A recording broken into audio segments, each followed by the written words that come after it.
오늘 제목은 지혜가 나를 기다리고 있다라는 제목입니다. 지혜를 구하는 자가 되기를 축복합니다. 이순원 작가의 아들과 함께 걷는 길이라는 소설책이 있어요. 그 책에 이런 내용이 있습니다. 많은 사람들이 오늘날을 부권 상실의 시대라고 합니다. 아버지는 없고 아빠만 있다고 합니다. 그런 아버지는 없고 아빠만 있는 시대의 한 사람의 아버지로서 아이에게 아버지의 이야기를 하고 싶었습니다. 아버지가 없는 시대, 우리가 아버지의 부권을 회복하는 역사가 일어나기를 축복합니다. 아버지가 아들에게 전하고 싶은 어떤 지혜의 이야기죠. 그래서 이 작가는 당시 초등학교 5학년인 아들 상우와 함께 대관령 고갯길을 걸어서 넘으면서 나눈 이야기를 이제 바탕으로 소설을 썼습니다. 그 안에는 이런 내용도 있습니다. 이제 대관령을 넘으며 하는 아들과 하는 대화죠. 그리고 이제 대관령을 넘으면 할아버지 집에 당도하게 됩니다. 그 길을 이제 아들과 함께 걸으며 대화를 나눈 그런 이야기들이죠. 자, 이제부터 걷는 거야. 여기 대관령 꼭대기에서부터 저기 산 아래 할아버지 댁까지 다른 사람들은 다 자동차를 타고 가는데 나하고만 걸어서 우린 그냥 걷는 게 아니라 걸어가면서 이야기를 하는 거야. 네가 아빠한테 하고 싶은 이야기도 하고 아빠가 너한테 하고 싶은 이야기도 하고 그냥 생각나는 대로 하면 되지 않겠니? 또 이렇게 걷다 보면 집에 있을 땐 하지 못했던 이야기를 또 나눌 수도 있고 걷는 방법에 대해서는 미리 말하지 않으마. 이제 그것도 네가 스스로 깨달아야 할 것 중에 하나니까. 이렇게 아버지는 대관령을 아들과 함께 넘으면서 아들에게 그 인생살이 산을 넘는 것을 어떤 인생살이에 비유해서 이런저런 지혜를 나누고자 했던 그 소설의 이야기죠. 또 이런 내용이 있습니다. 아빠도 그랬지만 무엇이 빨리 되고 싶다면 무엇을 빨리 이루고 싶다는 건 욕심이야. 엄마는 암만 뛰어도 우리는 고작 2구비만 빨리 온 거야. 걸어야 할 땐 걸어야 하는 게 우리의 삶이지. 아빠도 할아버지도 그리고 증조 할아버지, 고조 할아버지 그 할아버지들도 수없이 이 고개를 넘나들면서 너처럼 한번 뛰어서 이 고개를 넘지는 않았을 거야. 그분들은 오래 가야 하고 또 오래 걸어야 할 길을 어떻게 걸어야 하는지를 알았으니까 이런 고개를 넘을 때 천천히 그리고 두벅두벅 걷는 게 가장 확실하다는 것을 그분들은 잘 알고 있었지. 뛰고 싶은 걸 참는 것도 바로 지혜란다. 이렇게 대화를 나누면서 삶의 지혜에 대해서 자녀에게 가르치는 그런 작가의 마음이 담겨 있습니다. 우리가 어떤 지혜를 자녀에게 남길까? 지혜 가르치라고 하면 잔소리하는 경우가 있어요. 그렇죠? 잔소리. 자신의 성공담도 아니고 나의 이야기도 합니다. 학벌이 높다고 지혜가 있는 것도 아니에요. 자, 초등학교도 제대로 못 나온 그 어머니의 지혜를 우리는 때로 배울 수가 있죠. 높은 자리에 있다고 지혜가 있는 것도 아닙니다. 어찌 보면 실패한 경험 또 윗 어른으로부터 배웠던 많은 지혜들 그리고 잘못 갔던 그 인생살이를 통해 또 자신의 부족함을 통해 깨달은 그런 많은 삶의 이야기들 그것이 지혜에 있습니다. 누가 진짜 지혜자일까? 자신이 답을 가지고 있다고 생각하는 사람은 바로 미련한 자다. 이렇게 잠언서에서 말하고 있습니다. 우리는 많은 분들이 많은 경우 나에게 답이 있다고 생각하는 경우가 많죠. 그래서 어떤 상황이나 사건이나 어떤 선택 앞에서 답을 내놓으려고 합니다. 내 속에서 답을 찾고 내 속에서 답을 내어 놓으려고 하는 거죠. 이를 바로 미련한 자라고 이야기를 합니다. 지혜 있는 사람은 내 안에 답이 없다. 그래서 답을 찾는 자입니다. 답을 찾는 자이죠. 그래서 많이 듣습니다. 그리고 상황을 바라보고 또 어른에게 지혜를 구하죠.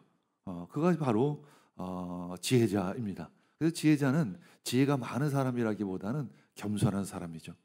그리고 자신의 한계를 알고 내가 지혜가 없다는 것, 내가 답이 없다는 것을 아는 사람이 바로 지혜자인 것입니다.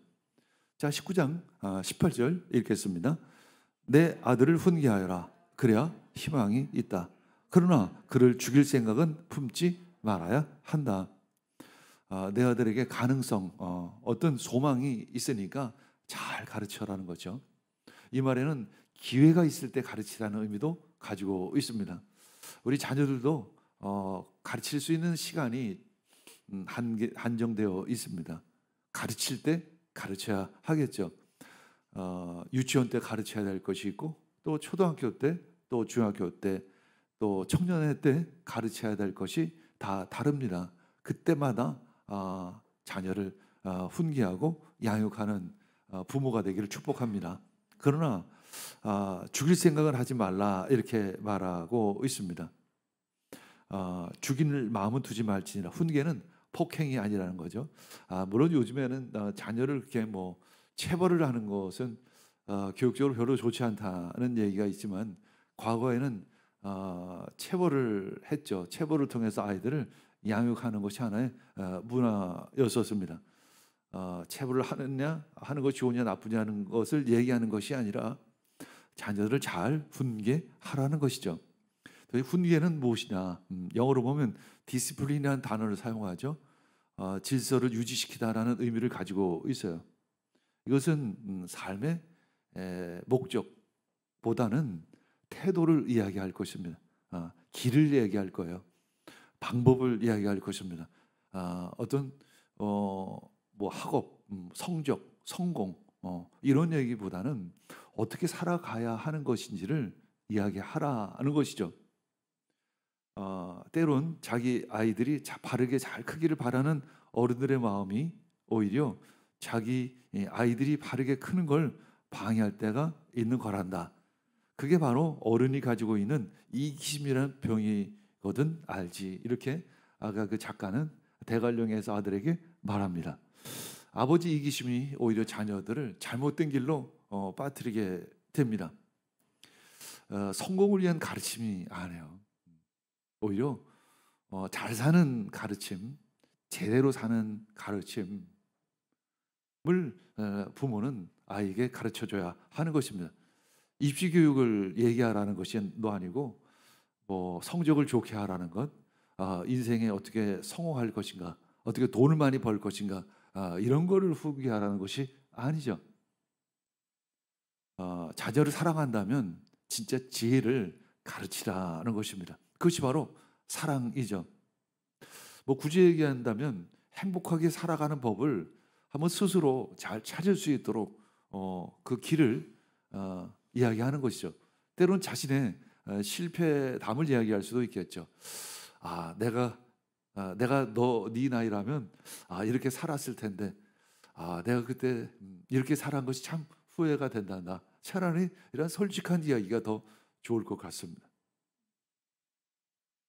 자작나무 회초리는 이제 유럽에서 19세기 중반까지 고대 때부터 회초리로 자주 사용했던 체벌 도구였어요.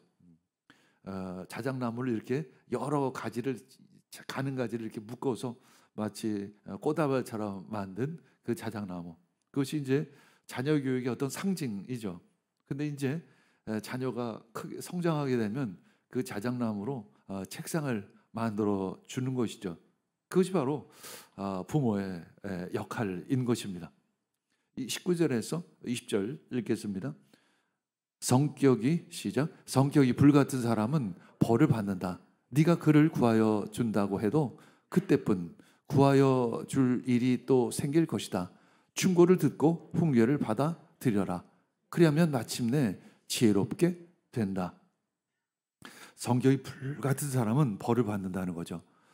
사실 분노, 화를 낼 때 내가 낼 만하니까 낸다고 생각하지만 사실은 감정적으로 대화하면 대화가 원천 봉쇄가 되죠. 더 이상 대화할 수가 없게 되어 버립니다. 그래서 관계가 깨어질 수밖에 없죠. 그러면서 말씀합니다. 충고를 듣고 훈계를 받아들여라. 대부분 우리는 사실은 다른 사람의 충고나 훈계를 듣기 좋아하는 사람 별로 없습니다. 사실은. 그렇죠? 대부분 자기 생각대로 자기 멋대로 하기를 좀 사실은 좋아해요. 거의 대부분 우린 그러합니다. 자신의 상식과 어떤 신념, 어떤 생각 이런 것들을 내려놓을 수 있는 것은 일종의 사실은 용기입니다. 오히려 자기를 너무 강하게 주장하는 사람은 뭔가 두려움이 있기에 그것을 지키려고 하는 부분들이 있죠. 자기의 생각을 내려놓지 못하고 자신의 이념, 자신의 생각을 내려놓지 못하는 것은 어떤 두려움이죠. 우리 믿음 안에서 두려움도 내던져 버려야 될 줄 압니다. 들을 수 있는 용기가 있어야 합니다. 배울 수 있는 용기가 있어야 하죠. 이것이 어떻게 보면 배울 수 있는 용기는 일종의 자신감이에요. 자신감이 있어야 다른 사람에게 물을 수도 있고 다른 사람의 가르침을 듣고자 하는 마음도 있습니다. 이번에 이제 이관수 교사님하고 오랜 교제를 나눌 수밖에 없죠. 시간들이 그러니까 대부분 이거 이제 이관수 교사님하고 이제 조금 약간은 구별돼서 움직일 수밖에 없는 분위기잖아요. 이런저런 여러 가지 대화를 나누며 제가 또 궁금하고 내가 판단이 잘 안 서는 것들은 질문하고 지혜를 구하죠. 예를 들어서 니아스 가나안농문학교 같은 경우에 박 목사님이 이제 자카르타 대학교하고 연결을 해서 학점 교환을 하면서 이제 학생들 10여 명, 한 15명 정도가 니아스 가나안농문학교에서 훈련을 받고 교육을 받은 다음에 4년제 대학 졸업장을 받는 거죠. 참 좋은 일이죠, 사실은. 근데 그것이 어떤 결과가 있을까를 이제 끊임없이 질문할 수밖에 없는데 특히 이제 파네마를 차기 리더십으로 세우려고 하는 과정 속에서 그 자카르타 대학교와의 학점 교류를 받아들일까, 받아들이지 말아야 할 것인가는 굉장히 많은 기도가 되고 많은 생각을 하게끔 됩니다. 만약에 전에 같으면 제가 40, 50대라면 당연히 너무 좋은 일이야 라고 쉽게 받아들일 터인데 많은 생각 가운데 이관수 교장님한테 그런 질문을 했어요. 교장님은 어떻게 생각하십니까? 이렇게 얘기했더니 두 가지를 얘기하죠. 첫 번째는 그렇게 되면 우리가 계속 후원을 해야 될 것이고 또 하나는 파네마가 어느 순간 아웃될 것 같다라는 예측을 하는 거죠. 저 역시 그것이 굉장히 제일 우려가 됐던 부분이에요. 특별히 이제 파네마가 박 목사가 계속 리더십을 가지고 갈 수밖에 없을 것 같고 결국 그러면 차기 리더십이 세워질 수 없는 문제가 생기는 것이죠. 그래서 그 다음날 박 목사에게 더러운 날이었습니다. 박 목사에게 우리 숭실대학교하고 학점 교류를 준비 중에 있으니까 자카르타 대학교는 잊어버리자. 이렇게 좋게 이야기를 하고 이제 파네마를 세우는 일에 집중하자. 그리고 당신은 이제 WCM의 해외 특별 교수 요원으로서 나하고 브라질도 가고 아프리카도 갑시다. 그렇게 했더니 굉장히 좋아했습니다. 물론 자카르타 대학교와 학점 교류를 하는 것도 굉장히 좋은 일이겠지만 더 중요한 것이 있죠. 바로 다음 세대를 세우는 준비하는 일이 더 중요한 것입니다. 그래서 지혜가 늘 필요합니다. 어떤 선택의 상황 속에서 그것을 판단할 수 있는 것이 우리에게는 별로 없어요. 사실 쉽지가 않아요. 그런 것들을 판단하는 데 있어서 그래서 우리는 지혜를 찾고 지혜를 구하고 또 지혜를 들어야만 하는 것이죠. 그래서 결국은 지혜를 찾는 사람에게는 필경은 지혜롭게 되리라. 이렇게 말씀하고 있습니다. 우리는 끊임없이 어떤 고집스러운 태도, 내가 답을 가지고 있다는 착각에서 벗어야 합니다.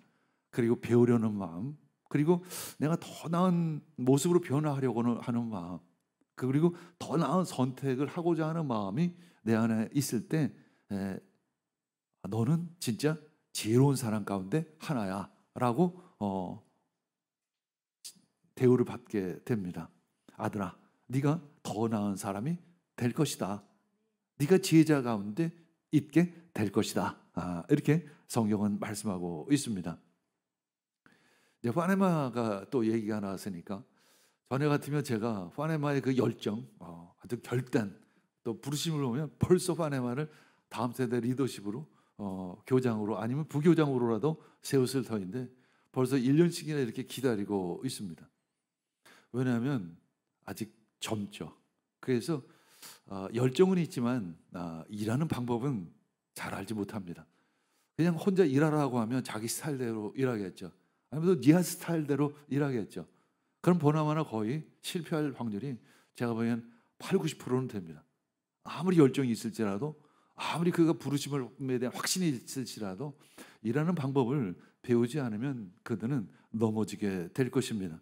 그래서 파네마에게 그런 긴 시간을 결정은 했지만 임명을 안 하고 이제 계속 지내고 있으니까 파네마가 이번에는 저에게 그런 얘기를 해요. 특별히 이제 훈련을 받고 제가 여러 가지 이제 가르치고 이렇게 하니까 고백을 합니다. 사실은 자기가 조금 성격이 못됐다고.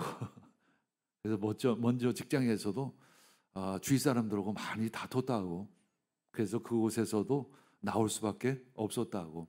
그러면서 목사님이, 패스터김이 어디든 마음에 안 들면 자기를 다 해도 좋습니다. 이렇게 고백을 하더라고요. 사실 그 전날 이관수 교장님하고 그런 대화를 했어요. 파네마에 대해서 파네마를 어떻게 생각하십니까? 그랬더니 이관수 교장님도 그런 얘기를 하는 거예요. 너무 강하다라는 거예요. 우리가 보기엔 강한 게 굉장히 열정으로 드러나기도 하고 강한 것이 어떤 자신감으로 드러나기도 하는데 그 강함이 오히려 약점이 될 수 있는 거예요. 부딪힐 수 있고 또 다른 사람과 다툼이 있을 수도 있는 것이죠. 한마디로 우리는 사람은 완벽한 사람이 없어요. 다 부족합니다. 다 한계가 있죠. 그래서 훈련 받아야 되고 배워야 하는 것입니다. 그래서 1년이라는 시간 동안 파네마를 임명을 안 하고 이렇게 계속 가르쳐 왔죠. 그렇다고 그냥 내버려둔 것이 아니라 갈 때마다 가르치고 그 필리핀까지 비행기 값을 들여서 훈련을 받게 하고 이제 이번 1월 달에 가면 또 메단으로 와서 같이 교관 훈련할 때 또 훈련을 시킬 계획입니다. 이런 시간들을 통해서 왜 패스터 김이 자기를 임명을 안 할까? 그리고 이 시간들을 이렇게 끌까라는 것도 한번 생각을 할 거예요. 그러면서 자기 자신도 돌아보겠죠.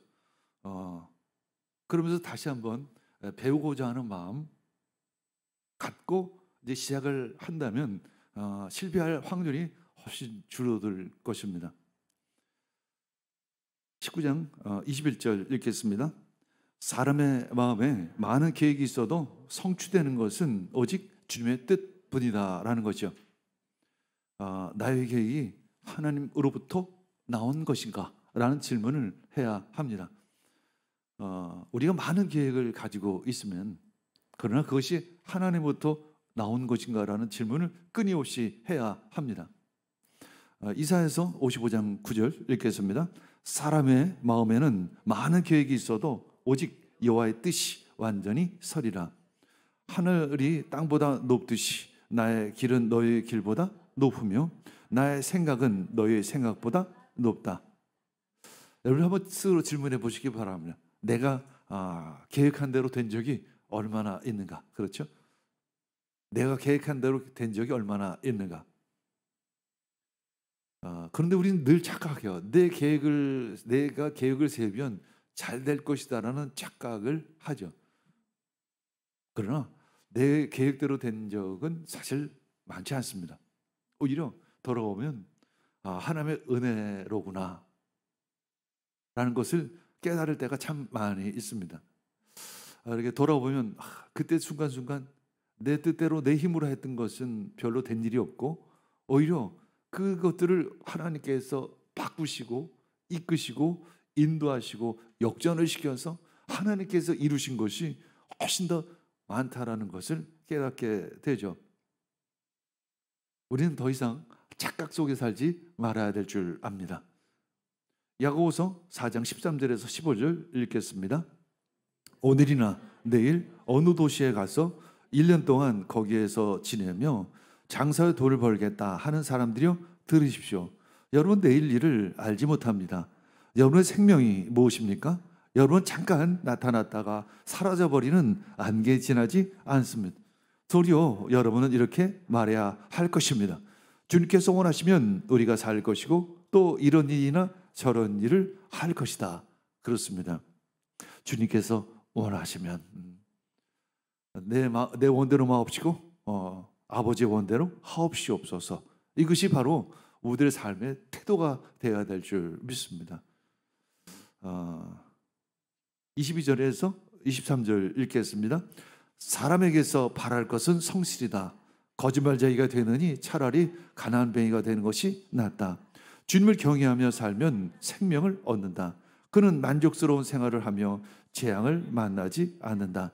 이 경외한다는 것은 뭐냐면 나보다 더 높은 질서가 있다는 것을 이야기하는 거예요.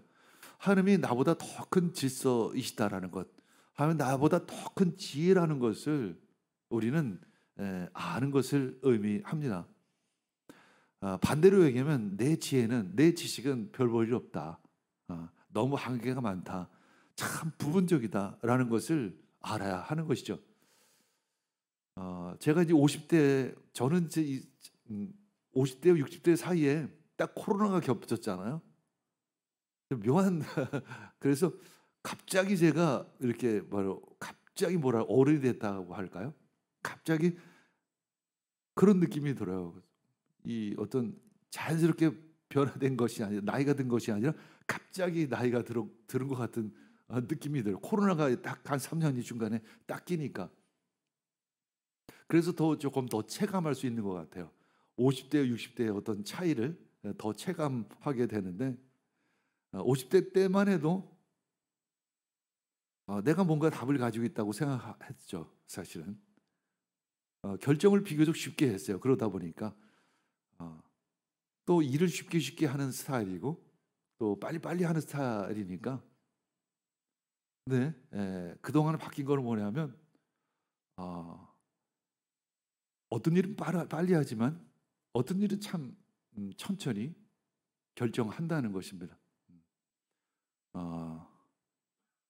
상황에 따라서, 어떤 사건에 따라서, 어떤 일의 종류에 따라서 빨리 할 것과 천천히 해야 될 것이 분명히 다르다라는 것. 전에 보면 늘 내 스타일대로 빨리 해버려야 될 것 같은 것이죠. 그것이 자기의 스타일이고 자기의 성격이에요. 그러니까 가끔 이제 50대 분들하고 일할 때가 많이 있어요. 보면 딱 어떤 상황이 저 사람에게 들어가면 답은 뻔해요. 저 스타일이 딱 들어가면 저 스타일대로 나오는 것. 무슨 색깔이 들어가든 저 사람을 통하면 빨간색이 나오고, 무슨 상황이 저 사람에게 가든 답은 파란색이에요. 그것이 눈에 들어오죠. 그런데 연륜이 높아지고 지혜가 높아지면 나오는 것들이 다 다양하게 나올 수 있다는 거예요. 때로는 빠를 수 있고, 때로는 천천히, 때로는 멈출 수 있고, 때로는 할 수도 있고, 때로는 하지 않을 수도 있는 것이죠. 이런 다양한 결과물들이 나오는 것은 바로 하나님으로부터 하나님에 대한 경외이죠. 하나님의 질서를 인정하는 것을 의미합니다. 하나님의 때를 구하는 것이고 하나님의 뜻을 구하는 것이죠. 그것이 바로 기도인 것입니다. 우리가 기도하는 이유는 바로 나에게 답이 없음을 알기에 우린 기도하는 것입니다. 그래서 하나님을 경외하는 사람은 어떨까요? 족하게 지낸다, 이렇게 표현하고 있습니다. 하나님을 경외하는 사람은 거두절미하고 족하게 지내는 거죠. 사실은 중간 과정이 여기 생략되어 있지만 하나님을 경외하기 때문에, 하나님의 질서를 따르기 때문에 그 삶 속에서 평안함이 있는 것입니다. 만족함이 있는 것입니다. 그 히브리어 원어로 보면 평안한 상태로 밤을 보낸다라는 의미를 가지고 있습니다. 마치 바다를 바라볼 때 잔잔한 바다, 잔잔한 호수와 같은 모습, 아주 청명하고 화창한 날씨를 바라볼 때의 그런 마음 상태, 그런 것을 이야기하는 것이죠. 여러분의 진정한 평안이 있기를 축복합니다. 하나님의 질서를 따를 때, 하나님을 경외할 때, 그래서 마음에 평안이 있는 것이에요. 내 욕심으로, 내 생각으로, 내 뜻으로 하면 불안해요. 이상하게 두렵고 조마조마하고 이것이 잘 될까 안 될까. 그러나 하나님의 뜻으로 할 때 우리 마음에 평안함이 있습니다. 왜냐하면 모든 것을 하나님의 뜻에 맡길 수 있게, 내 모든 짐을 하나님께 맡길 수 있기 때문에 마음의 평안함이 임합니다. 마가복음 4장 37절에서 40절 읽겠습니다. 그런데 거센 바람이 일어나서 파도가 배 안으로 덮쳐 들어오므로 물이 배에 벌써 가득 찼다. 예수께서는 고물에서 베개를 베고 주무시고 계셨다. 제자들이 예수를 깨우며 말하였다. 선생님, 우리가 죽게 되었는데도 아무렇지도 않으십니까? 예수께서 일어나 바람을 꾸짖으시고 바다더러 고요하고 잠잠하라 하고 말씀하시니 바람이 그치고 아주 고요해졌다. 예수께서 그들에게 말씀하셨다. 왜들 무서워하느냐? 아직도 믿음이 없느냐? 이 풍랑 가운데 예수님과 제자들이 한 배에 탔죠.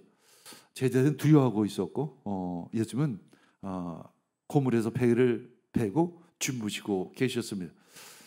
예수는 왜 평안할 수 있을까? 모든 것을 맡길 수 있는 믿음이 있었기에 그러한 것이죠.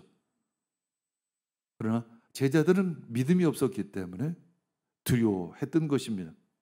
예수님이 함께할 때 우리 마음 가운데 어떤 상황 가운데도, 풍랑 가운데서도 마음에 평안함이 있을 줄 믿습니다.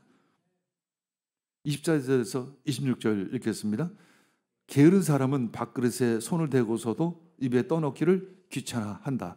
오만한 사람을 치면 어수룩한 사람도 깨닫는다. 명철한 사람을 꾸짖으면 그가 지식을 얻는다.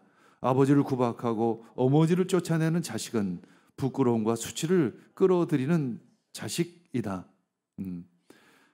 이런 속담이 있죠. 게으른 일꾼은 밭고랑만 세고 있다는 거죠. 어떤 계획을 세우기는 하지만 그것에 대해서 노력은 전혀 하지 않는다는 것을 이야기하고 있습니다. 왜 게을까요? 왜 게을까? 삶에 대한 그 어떤 애정이 부족하기 때문에 그런 거야. 그래서 나태해집니다. 왜 애정이 부족할까요? 삶에 대해서 목적을 찾지 못했기 때문에 그런 것이죠. 물론 세상에서도 어떤 목적을 가지고 그것도 하나님의 비전이 하나님의 꿈이 할지라도 그래서 나름대로 뭐 하여튼 출세하고자 하는 목적이라도 가지고 있으면 열심히 살지만 그것조차도 없으면 나태해지게 됩니다. 매사에 의욕이 없죠. 우리는 소명을 다시 찾아야 될 줄 믿습니다. 소명 하나, 하나님이 나를 보내셨다는 것, 그리고 나에게 삶을 주셨다는 것, 그리고 나에게 일감을 주셨고 또 나에게 어떤 삶의 목적을 주셨다는 것, 이것이 바로 소명의식이죠. 우리는 그 소명의식을 가지고 살아갈 때 이 시간을 낭비하지 않고 열심히 살아갈 수 있는 것입니다. 하루가 얼마나 소중하고 감사한지, 주어진 시간이 바로 하나님의 선물이라는 것을 알게 되는 것입니다. 자, 27절에서 29절 읽겠습니다. 아이들아, 지식의 말씀에서 벗어나게 하는 훈계는 듣지 말아라. 악한 증인은 정의를 비웃고 악인의 입은 죄악을 통째로 삼킨다. 오만한 사람에게는 심판이 준비되어 있고 미련한 사람의 등에는 매가 준비되어 있다. 사랑하는 아들아, 이렇게 표현하고 있습니다. 사랑하는 아들아, 마치 아버지가 자녀에게를 부르듯이 사랑하는 아들아, 지혜의 말씀을 붙잡으라. 그리고 지식의 말씀, 하나님을 경외하는 말씀에서 벗어나는 어떤 훈계도 듣지 말아라. 뺨을 때리는 것만으로도 이 바보들의 관심을 끌 수 있다, 이렇게 이야기하고 있습니다. 당시 고대 문화는 이제 아까도 얘기했지만 체벌을 하는 문화였기 때문에 한마디로 맞으면 정신 차린다는 거죠. 뭐 그것을 꼭 물리적인 체벌이라고 얘기하지 말고 생각하지 말고 시험 당하는 것, 하나님의 시험을 주시기 전에 먼저 깨닫는 것이 좋죠. 하나님이 어떤 어려움을 주시기 전에 먼저 깨달아 그 길을 가시기를 축복합니다. 잠언서 3장 12절, 주님은 당시 사랑하시는 사람을 꾸짖으시니 마치 기어오는 아들을 꾸짖는 아버지와 같으시다, 이렇게 말씀하고 있습니다. 주님은, 그 아버지는 사랑하는 사람을 꾸짖듯이 기호하는 아들을 꾸짖으시는 아버지와 같다. 그래서 그 시험 당하는 것을 원망하지 말고 하나님의 뜻을 찾는 귀한 시간, 그 기회로 삼아야 될 줄 믿습니다. 이 지혜는 한순간에 되는 것이 아니라, 잠시 배워도 되는 것이 아니라 우리 할아버지 그 하나님으로부터 오랜 시간들을 통해서 내려오고 경험되어지고 배워질 수 있는 그러한 지혜인 것이죠. 지혜는 우리를 기다리고 있습니다. 우리들이 살아가는 길이 마치 오르막길도 있고 또 내리막길도 있고 또 평탄한 길도 있죠. 그런 시간들을 넘어서 우린 지혜를 차곡차곡 배우게 됩니다. 내게는 답이 없다는 것, 그것을 아는 사람만이 지혜를 배울 수가 있습니다. 결국 그 끝에서 지혜라는 그 하나님 아버지를 우리는 만나게 되죠. 그분이 바로 주님이십니다. 누가복음 22장 42절 읽겠습니다. 아버지, 만일 아버지의 뜻이면 내게서 이 잔을 거두어 주십시오. 그러나 내 뜻대로 되게 하지 마시고 아버지의 뜻대로 되게 하여 주십시오. 우리가 마지막 때 이제 설이 들어서 어른이 되어서는 그런 기도를 하게 됩니다. 그러나 내 뜻대로 하지 마옵시고 아버지의 뜻대로 되기를 원합니다. 이것이 바로 참 지혜자의 바른 태도요, 모습인 줄 믿습니다. 그러나 내 뜻대로 하지 마옵시고 아버지의 뜻대로 하시옵소서. 이것이 바른 지혜를 찾는 사람, 귀한 성도의 모습인 줄 믿습니다. 지혜를 찾는 귀한 성도 되기를 축복합니다. 그리고 이 땅을 하나님의 지혜로 살아가시기를 원합니다. 그래서 진짜 하나님 보시기에 참 아름다운 삶, 또 자녀에게 본이 되는 삶, 또 자녀를 잘 지혜로 양육하는 삶, 그런 삶을 살아가는 귀한 성도가 되기를 축복합니다.